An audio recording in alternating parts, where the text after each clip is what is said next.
Well, the English came to India quite a while back in the 1600s, and when the English actually came in the form of Sir Thomas Roe, they came in as a trading company who just wanted to deal with the various kingdoms and the various empires. But due to the mere fact that the Indian rulers tend to fight amongst themselves, the English were able to use divide and rule quite effectively when it came to India.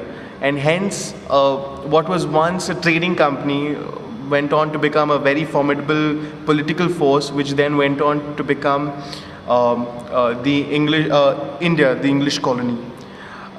We actually owe the British a lot. There are pros and cons. There are always two sides of the coin to this. But I'll talk about the advantages first.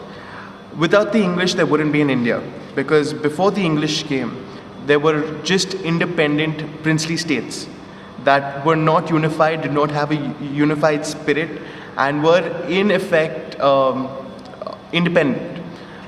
They really did not require any other state for their own well-being. But with the advent of the English, what actually happened was that all these states had to come together in order to put up a formidable force against the British. And in doing so, the entire patriotic spirit of what is India started.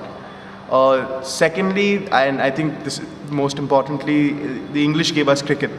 And if it wasn't for this, we wouldn't have beaten Australia yesterday. Thirdly, many of the communication systems, many of the railways, all of the initial lines that the British set up are still very much in use today. And when they set it up initially, most of the Indians, they had a very superstitious view of it. In the sense, they used to imagine that the telegraph poles and the telegraph wires were put up to hang people on. So, of course, the British were doing it just to help India as a colony grow.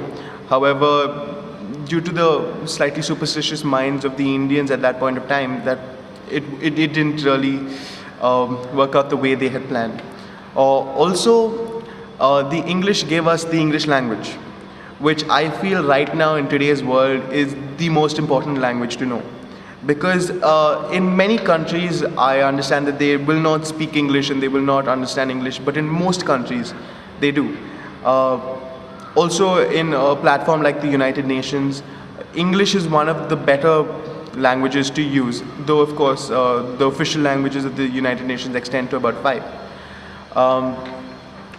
I also feel that that's the small edge India has over China, because in China a lot of people are actually trying to learn English, while in India most of the primary education and secondary education happens in English. So that helps us. Talking about the cons, the British did harm India in a small or rather large way. India was a thriving nation with textile growth, we were an agricultural land even then, and we had huge farms of wheat and rice and barley. We also had some of the best silk that was made in India. I'm not sure whether you've seen a sari, but a sari is a traditional Indian costume, or rather ethnic wear that most Indians wear.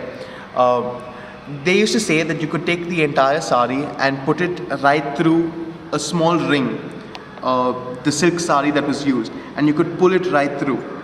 That was the texture of the silk that was used, and this silk was weaved only by certain Indian weavers. However, with the advent of the English, they weren't really looking for us weaving this. They weren't really looking for thriving agricultural land. India was to be their industrial colony. This was where they made the raw products and they took it back to England to sell. So most of the fields were removed and indigo was planted instead. Also, a lot of silk manufacturers lost their job because of the high tax that was imposed on them to sell it in England.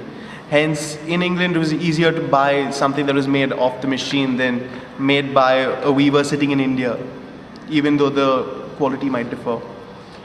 Our education today still revolves a lot around what the British left for us.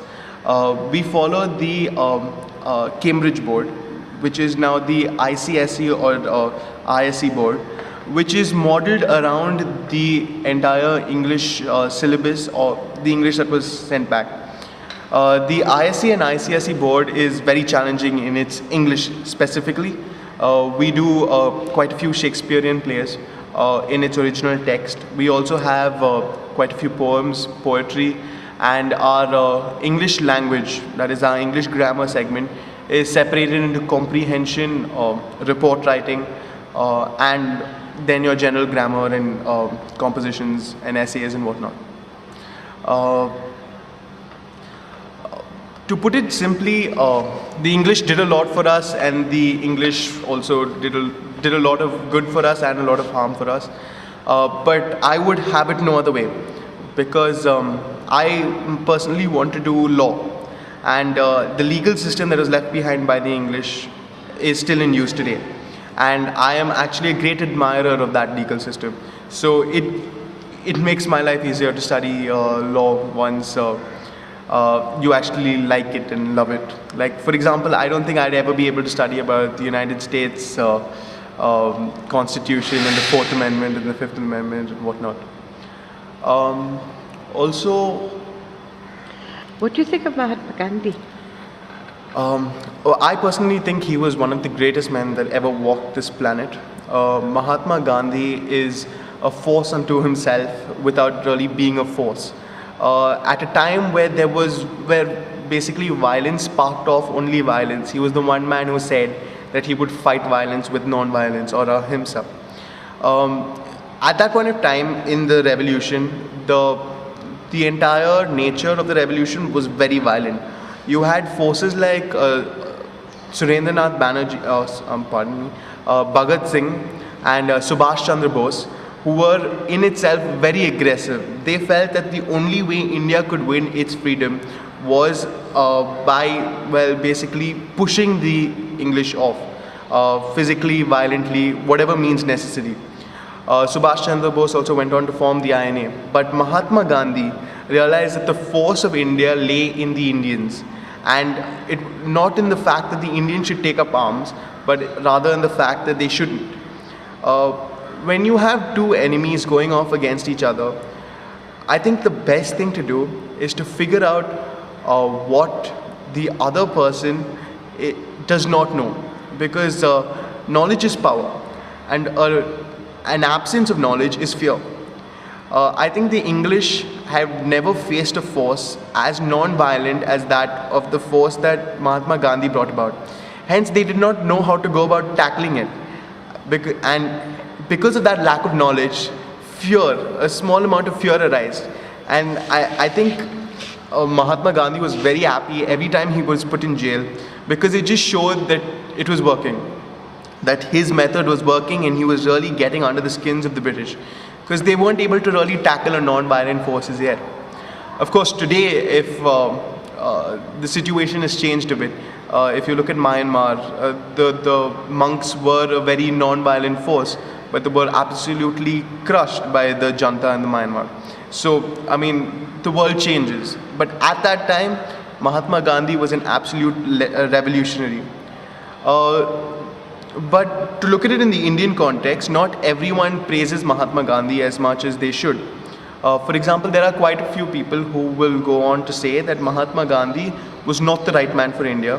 What he did was wrong, and though he might have given us our freedom, it was because of him that so many people lost their lives when India and Pakistan were divided, because they felt that India and Pakistan should have been divided a long time before, so that loss of lives and that collateral damage shouldn't have occurred at all.